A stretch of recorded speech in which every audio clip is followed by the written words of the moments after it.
এই जो लोक कथा अच्छी यहीठारे जो विश्वास अच्छी ना से सबकिछ अच्छी तेणुक आम गोटे कथार अच्छी विश्वास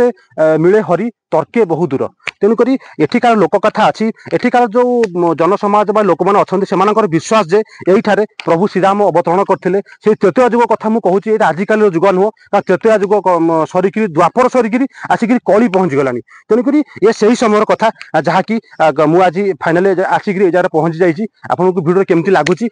बर्तमान जेहेतु टी वर्षा दिन आप भावुथे वर्षा दिन पानी ये जमी किंतु एक्चुअली सेमती किसी नुह ये जो प्रभु रामचंद्र जो तीर ये जगह पड़ता जहाँकि पूरा पाताल फुटी ये जगह देखो गोटे गात बगिया अच्छी डर लगुच भर को हाथटा पूरे कारण टे भय लगुच कितु यही जगह आप जिते बाट जी ना जिते बाड़ी पूरे जहाँ पूरे संपूर्ण भर को पलैब आप जानीपारे ना तेणुक कहुए जे ये जो तीर यही जगह बाजी पाताल फुटी पूरा पाताल को यही रास्ता अच्छी यही से जगह प्रभु रामचंद्र